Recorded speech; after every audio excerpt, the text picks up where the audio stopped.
Kashmiri engineer جنہوں نے petrol مہنگا ہونے کی پیشین گوئی پر الیکٹرو سولر کار بنا ڈالی۔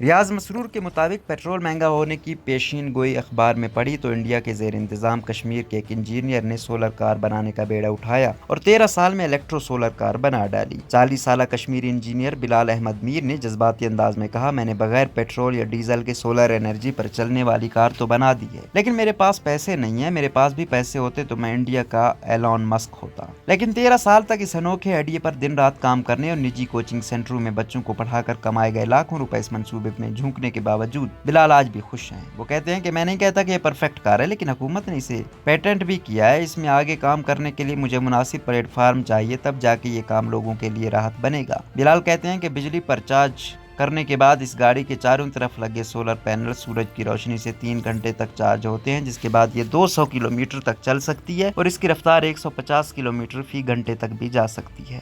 آئیڈیا کیسے آیا؟ 12ویں جماعت پاس کرنے کے بعد بلال انڈیا کی ریاست کرناٹک کے دارالحکومت بنگلور چلے گئے، جہاں انہوں نے ایک انجینئرنگ کالج سے بی ٹیک کی ڈگری لی اور 2005 میں کشمیر لوٹے۔ یہاں انہوں نے کئی یونیورسٹیوں اور کالجوں میں وزٹنگ لیکچرر کے طور پر کام کیا۔ ان کا کہنا ہے کہ اسی دوران میں نے ٹائمز آف انڈیا میں ایک مضمون پڑھا جس میں ماہرین نے لکھا تھا کہ 10 سال بعد انڈیا میں پیٹرول کی قیمت میں زبردست اضافہ ہو جائے گا۔ میں نے کافی سوچا اور پھر خیال آیا کہ میں پیٹرول، ڈیزل یا گیس کے بغیر چلنے والی گاڑی بناؤں گا۔ بلال نے 2009 میں ایک پرانی کار خریدی اور اپنے آئیڈیا پر کام کرنے لگے۔ چنئی سے چین تک ہر جگہ سے سامان لایا۔ پہلا کام بلال نے یہ کیا کہ ایک سیکنڈ ہینڈ کار خریدی اور اس کے ایندھن کے نظام کو بجلی کے نظام سے بدلا۔ وہ بتاتے ہیں کہ ہم اس کو 100% سولر کار نہیں کہہ سکتے، لیکن جو سولر پینل اس میں چاروں طرف ہیں وہ اسے زیادہ کارآمد بناتے ہیں۔ وہ کہتے ہیں کہ اس کا فائدہ یہ ہے کہ دھوپ میں چلتے ہوئے بھی یہ گاڑی خود بخود چارج ہو جاتی ہے۔ بلال کہتے ہیں کہ انہوں نے لیڈ ایسڈ بیٹری کا استعمال کیا ہے جو بہت وزنی ہوتی ہے اور گاڑی کے مائلیج کو متاثر کرتی ہے۔ اصل میں ہمیں لیتھیم لون بیٹری استعمال کرنی چاہیے جو بہت ہلکی ہوتی ہے، جگہ بھی کم گھیرتی ہے اور انہیں استعمال کر کے یہی کار ایک چارج پر 200 کلومیٹر کا سفر کر سکتی ہے۔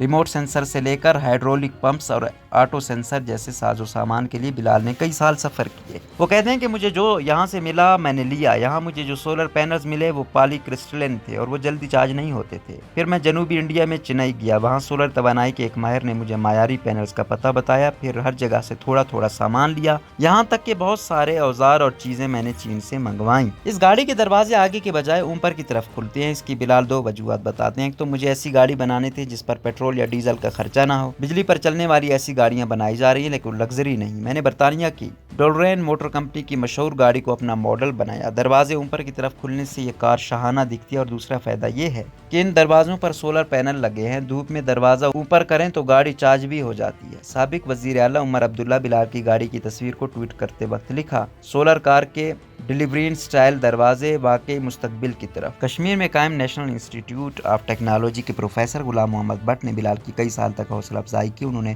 بلال کے اختراعی ہنر کو نکھارنے کے لیے انڈیا کی قومی اختراعی فاؤنڈیشن NIF سے انہیں مالی امداد کی سفارش کی، لیکن وہ نہیں ہو سکا۔ وہ بتاتے ہیں کہ NIF ناخواندہ انویٹرز کو فنڈ کرتی ہے، جو کہ میں خود انجینئر تھا لہٰذا میں اس اسکیم کا اہل نہیں تھا۔ پروفیسر بٹ اور ان کے دیگر ماہر دوست جن میں NIT کے ایک اور پروفیسر ڈاکٹر سعد پرویز شامل تھے نے بلال کی اس ایجاد پر یقین کیا اور اسے کام جاری رکھنے کو کہا۔ میری بدقسمتی کے پروفیسر بٹ کووڈ کا شکار ہو گئے اور ان کا انتقال ہو گیا۔ بعد میں بلال نے انڈیا کے مشہور صنعتی ادارے ٹاٹا سے بھی رابطہ کیا لیکن وہ مایوس ہوئے۔ وہ کہتے ہیں کہ ٹاٹا نے میری کسی ای میل کا جواب نہیں دیا۔ پروفیسر بٹ کے انتقال اور صنعتی اداروں سے مایوس ہونے کے بعد بلال دوبارہ اپنے منصوبے پر کام کرنے لگے۔ میرے پاس صبر تھا اور میں کنجوس نہیں تھا۔ میں جوتے، کپڑے یا فون وغیرہ نہیں بلکہ صرف یہی سامان خریدتا تھا۔ کوچنگ سے پیسے آتا گیا اور میں اسے خوب لگاتا گیا۔ ابھی تک میں نے 15 لاکھ روپے سے زیادہ کی رقم صرف کر دی ہے۔ چین سے سامان خریدنے میں مسئلہ یہ تھا کہ وہ ایک چیز نہیں دیتے۔ کوئی چیز لینا ہو تو ہمیں اس کا پورا پیک خریدنا پڑتا ہے۔ میرے پاس اتنا سامان جمع ہو گیا کہ میں ایک اور کار بنا سکتا ہوں۔ ان ساری مشکلات کے باوجود بلال خوش ہیں کیونکہ مصنوعات کو رجسٹر کروانے والے ادارے نے ان کی ایجاد کو باقاعدہ پیٹنٹ کرنے کے لیے کام شروع کیا ہے۔ وہ کہتے ہیں کہ مجھے تسلیم کیا گیا ہے، جس کا مطلب ہے کہ میرا آئیڈیا چوری نہیں کیا گیا۔